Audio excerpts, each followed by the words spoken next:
No writer's room can script it. No publicist can soften it. No edit bay can bury it. It happens live, under hot lights, with nowhere to hide, the exact second a carefully constructed public image collides head-on with the truth. And when that collision happens on one of the most watched daytime stages in American television history, it doesn't just make headlines. It makes history. A Tuesday. The studio audience for the Ellen DeGeneres show was warmed up. The set was bright, the music was cheerful, and the guest taking her seat across from Ellen DeGeneres was a young actress wearing a red and black plaid blazer. Her name was Dakota Johnson. She was 30 years old. She had just celebrated her birthday a few weeks earlier, and she had absolutely no reason to believe the next few minutes were going to become one of the most discussed television moments of that entire year. She was wrong. What happened next was not a screaming match. There were no tears, no broken dishes, no dramatic walkouts. What happened was quieter than all of that, and because of that quiet, it hit harder. In a matter of seconds, Dakota Johnson looked directly at one of the most powerful women in daytime television, one of the most recognizable faces in American entertainment, a woman whose brand was built entirely on the idea of being genuinely, unconditionally, and almost impossibly nice, and she said 7 words. Actually, no. That's not the truth, Ellen. 7 words. And with those 7 words, something cracked. Before this moment is fully examined, before every layer is peeled back, it is worth pausing to say that this story matters not because of the birthday party at the center of it, and not because of a scheduling conflict or a producer's confirmation backstage. This story matters because of what it revealed. Because of what was already simmering beneath the surface of that show, that set, and that smile that millions of Americans had trusted for nearly 2 decades. And because one young actress, in a completely unscripted moment, held up a mirror and forced an entire industry to look. Subscribe to Prime Talk, hit like, and share your thoughts in the comments below. This is the story of the day Dakota Johnson's cold response left Ellen stunned. The Ellen DeGeneres show had been on the air since September 2003. In that time, it had become something genuinely rare in American media. It was not just a successful television program. It was a cultural institution, a daily ritual, a safe harbor. For 19 years, 5 days a week, Ellen DeGeneres walked onto that stage, danced to music her audience already knew, and hosted a show that felt fundamentally different from everything else on television. It felt warm. It felt welcoming. It felt like you could trust it. The show's unofficial motto, the phrase that became its identity, was 2 words: be kind. DeGeneres repeated it at the end of broadcasts. It was printed on merchandise. It became the lens through which audiences understood her, the standard against which she measured herself publicly, and the promise she made to every person who turned on their television in the middle of the day and needed something to smile about. Be kind. It was so simple. And for a very long time, it worked. The numbers told a story of unqualified dominance. At its peak, the show drew approximately 3 million viewers daily. DeGeneres had won more than 30 Daytime Emmy Awards. She had interviewed presidents, celebrated ordinary people doing extraordinary things, and built a reputation as someone who used her platform generously. She was the person who gave away cars, paid off medical bills, surprised single mothers with checks they had not expected. She was America's daytime sweetheart, and the persona was so total, so consistent, so relentlessly maintained over such a long period of time, that questioning it felt almost impolite. But that is precisely the thing about carefully constructed personas. Maintain one long enough, and the pressure becomes enormous. The gap between the image and the reality widens. And eventually, in the uncontrolled environment of live television, where no one can yell cut, that gap becomes visible. Dakota Johnson arrived on the Ellen DeGeneres show in November 2019 to talk about a film.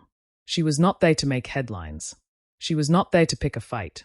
She was there, as celebrities are, to sit across from the host, discuss her work, share a few anecdotes, generate some press, and leave. That is the agreed-upon social contract of the daytime talk show format.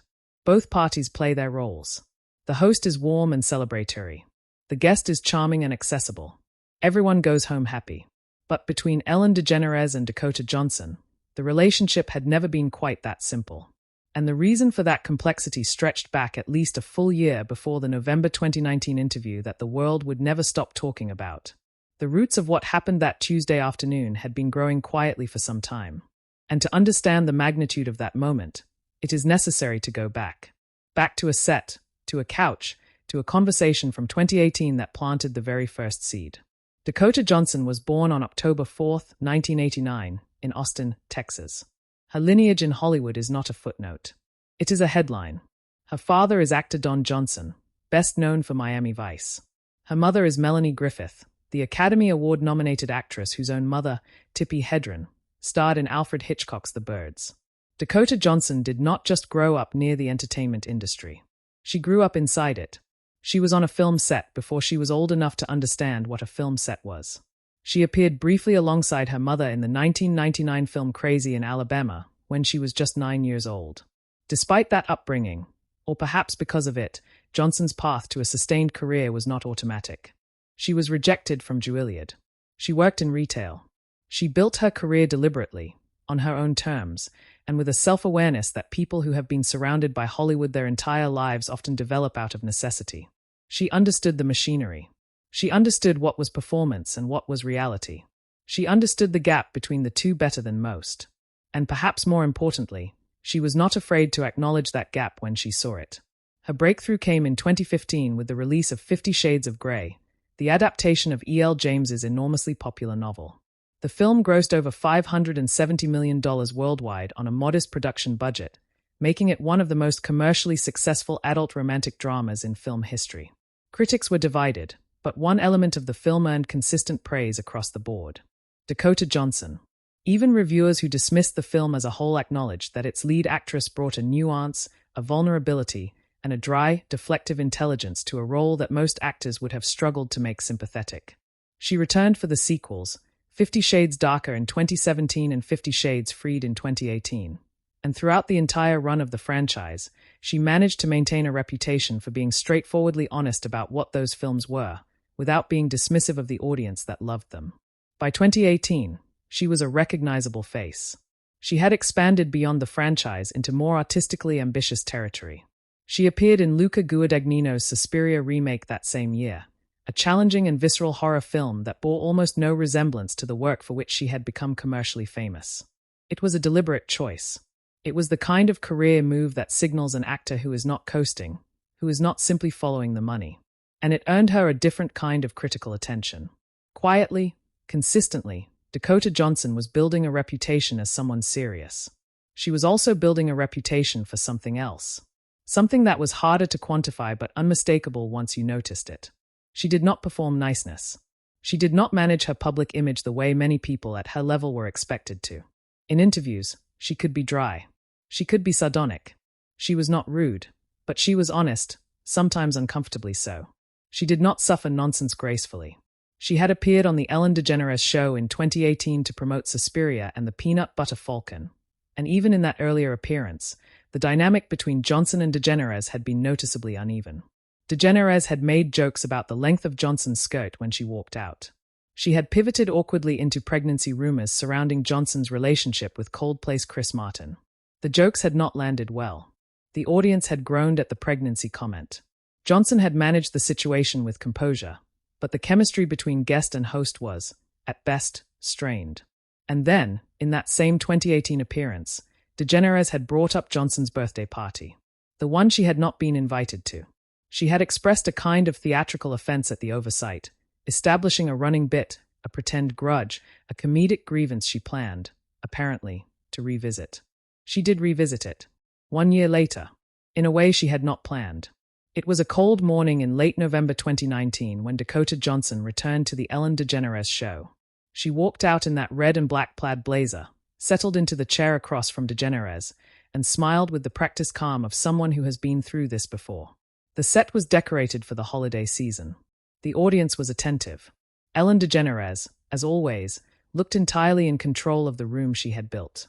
She opened the interview with a question that was designed to be charming. A callback. A bit. The kind of light, breezy, almost throwaway comment that talk show hosts used to ease into an interview and signal to the audience that everything here is friendly and fun.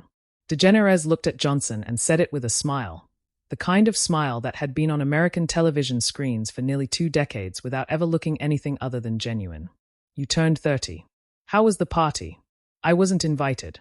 She leaned back slightly as she said it. It was a performance of mock injury, a playful complaint, a callback to the same joke she had made the year before about Johnson's 29th birthday. The audience chuckled on cue. It was exactly the kind of moment the Ellen DeGeneres show was built on. Light, warm, self-deprecating, entirely harmless.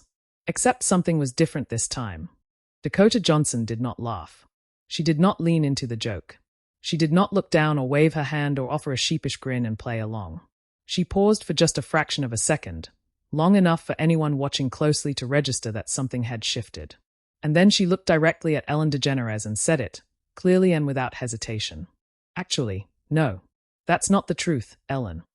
The audience noise shifted. It was not silence, not exactly, but something had changed in the texture of it. The laughter that had started softened and then stopped, replaced by something more uncertain. DeGeneres' expression, for the first time in that interview, did not look entirely composed. Her smile remained, but it was the smile of someone recalculating. Johnson did not stop there. She pressed forward with the same calm, steady voice, the same directness she had brought to every sentence so far. She reminded DeGeneres that a year earlier, on this exact show, DeGeneres had, in her own words, given Johnson a hard time for not inviting her to her 29th birthday party. She pointed out the obvious implication. If last year was the year she was not invited, and this year was different, then the invitation had been extended. And she could prove it. Ask everybody, she said. Ask Jonathan, your producer. What happened next is the kind of moment that live television almost never produces anymore, because almost nothing on live television is truly unscripted. A voice came from just off camera. A producer, wearing a headset, confirmed that DeGeneres had, in fact, been invited to Johnson's 30th birthday party. The party had taken place on October 5th, in Malibu. DeGeneres had been invited. DeGeneres had not come. And DeGeneres had then sat down on her own show and suggested, in front of a studio audience, that she had not been invited at all. The silence that followed that confirmation was brief, but it was absolute. DeGeneres pivoted quickly. She laughed. She offered a vague explanation. She had had a thing. The party was in Malibu, and Malibu, she joked, was too far to drive. She said it lightly. She said it the way a person says something when they are trying very hard to change the energy in a room. But the energy in that room had already changed. The audience had heard the producer.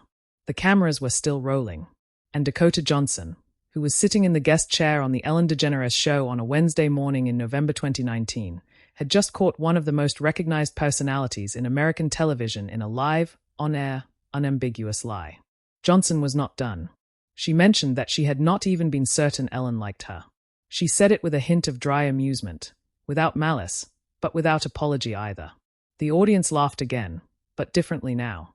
It was the laughter of people watching something they had not expected, something that did not follow the usual script, something that felt real in a place where very little usually was. And then, as if to put a final, perfect punctuation mark on the entire exchange, Johnson mentioned her birthday party's entertainment. Comedian Tig Notaro had done a surprise stand-up set. A real stand-up comedian, she said. Her favorite comedian, she clarified, looking briefly at DeGeneres and then away. Ellen DeGeneres, creator of The Ellen DeGeneres Show, host of a program watched by millions, professional comedian by trade, sat with a fixed expression and said nothing. If you are still watching, stay with Prime Talk right to the end of this story, because what happened in the minutes after those cameras kept rolling, and in the months and years that followed, is the part that nobody can fully understand without seeing the whole picture. The studio had not erupted. There was no dramatic crescendo, no breaking news banner crawling across the bottom of the screen. The show continued. Ellen DeGeneres and Dakota Johnson spoke for a few more minutes.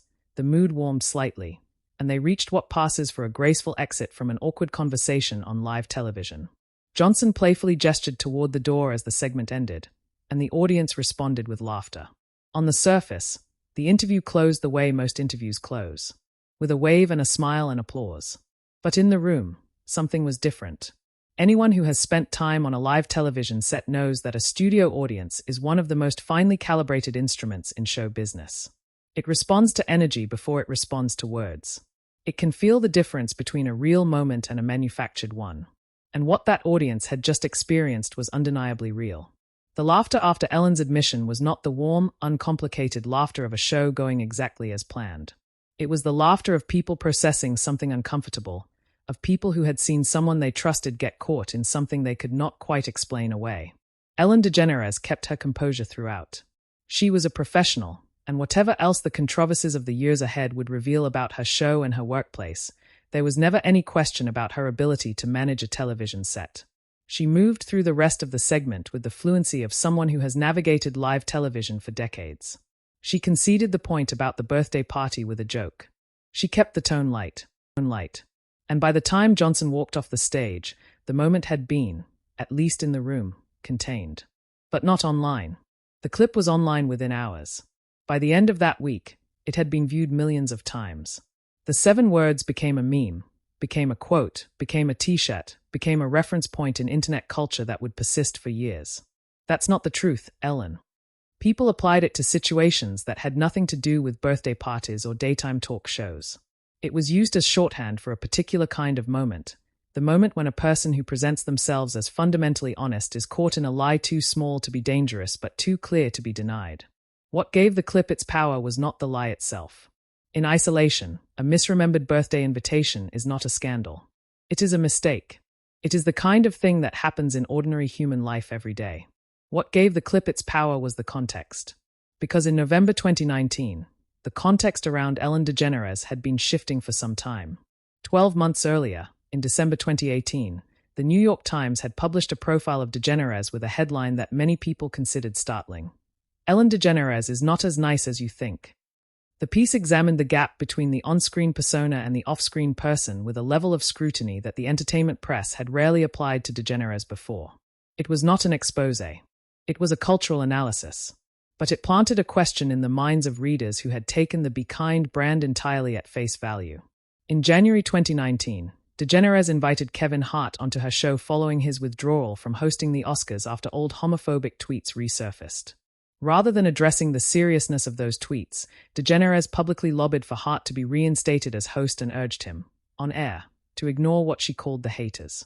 The moment struck many viewers as a notable misuse of a platform built on kindness.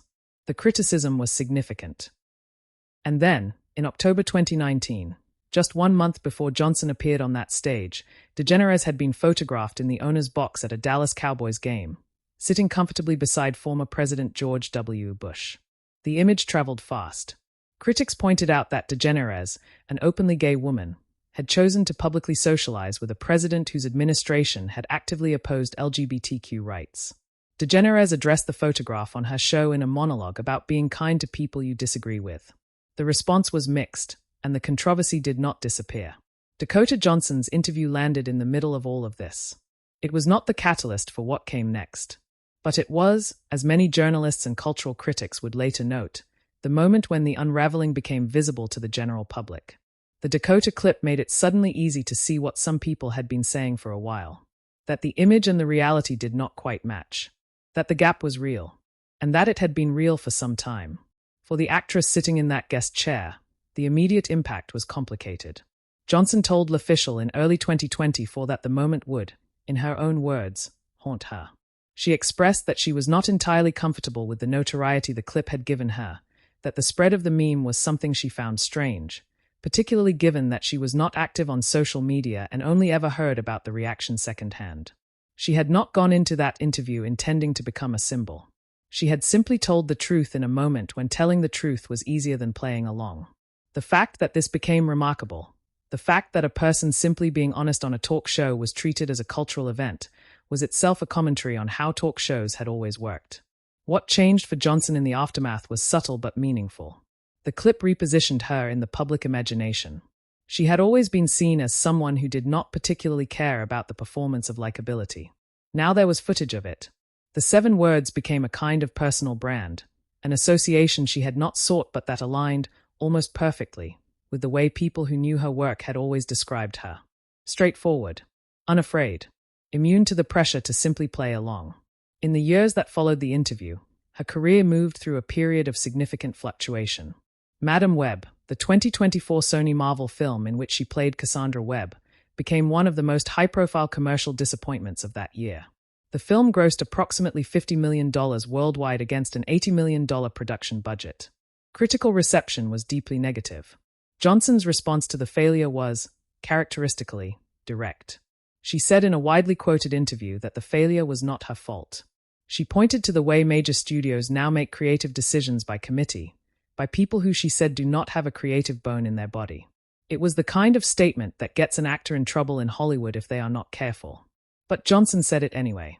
And the consistency of that voice, the unwillingness to absorb blame for a system she had not controlled, resonated with an audience that had watched her do exactly the same thing in a different context 6 years earlier. The redemption, or at least the rebalancing, came with Materialists in 2025. Directed by Celine Song, the filmmaker behind the critically acclaimed Past Lives, Materialists starred Johnson alongside Chris Evans and Pedro Pascal in a romantic drama that became the first independent film of 2025 to cross $100 million at the global box office. It was A24's highest-grossing domestic film. It was the kind of success that reminded an industry how much depends on letting talented people do genuinely creative work rather than managing every decision from an executive conference room. As for Ellen DeGeneres, the trajectory from November 2019 onward was a gradual and then increasingly rapid decline. In July 2020, BuzzFeed News published an investigation based on interviews with current and former employees of the Ellen DeGeneres show that detailed a workplace culture described as toxic, racist, and defined by fear. The story was followed by additional reporting from other outlets. Warner Media launched an internal investigation. 3 senior producers left the show. When the program returned in September 2020, DeGeneres addressed the allegations in a lengthy on-air monologue, acknowledging that the show had not always reflected the values she claimed to stand for and promising to do better. The audience did not return to what it had been. Viewership, which had once reached nearly 3 million daily viewers, dropped by nearly half in the months following the scandal, settling around 1.5 million. The energy was irreparably altered. In May 2021, DeGeneres announced that the 19th season of The Ellen DeGeneres Show would be its last. The show ended in May 2022. She told The Hollywood Reporter she was leaving because the show was no longer a creative challenge. She did not directly attribute the decision to the controversy. In 2024, she went on the road with a stand-up comedy tour and addressed the events of the previous years on stage, joking that she had been kicked out of show business. She and her wife, actress Portia de Rossi, later relocated to England, settling in the Cotswolds. She gave occasional interviews but largely withdrew from the American entertainment landscape that had made her one of the most influential media personalities of her generation. The significance of that November 2019 interview has only grown with distance. What happened between Dakota Johnson and Ellen DeGeneres was not, on its face, a dramatic event. A birthday party. A misremembered invitation. 7 words spoken calmly on a Tuesday morning. But it was a crack in a facade that had been under pressure for a long time. And once a facade begins to crack, what lives behind it has a way of finding the light. Dakota Johnson did not end Ellen DeGeneres' career. The decisions made on that show, behind the cameras and off the stage, over many years, are what ended Ellen DeGeneres' career. But what Johnson did was something that almost no guest in 19 seasons of that show had managed to do. She refused to cooperate with a fiction. In a format where cooperation with fiction is the entire point, where the guest's job is to smile and promote and play along and make the host look generous, Johnson declined to perform the version of reality she was being offered and insisted, quietly and firmly, on her own. The reason that moment still matters is not because of the personalities involved. It is because of what it demonstrated about the nature of live television, the nature of constructed public images, and the rarity of simple honesty in a format built on carefully managed presentation. In a world of talking points and media training and pre-approved anecdotes, 7 unrehearsed words became a landmark. If this story stayed with you, this is exactly what Prime Talk is here to do. Subscribe to Prime Talk for more stories like this one. Hit the like button, leave your thoughts in the comments below, and share this video with someone who appreciates the moments when live television stops being a performance and starts being real. We will be here, every week, telling the stories that do not let go.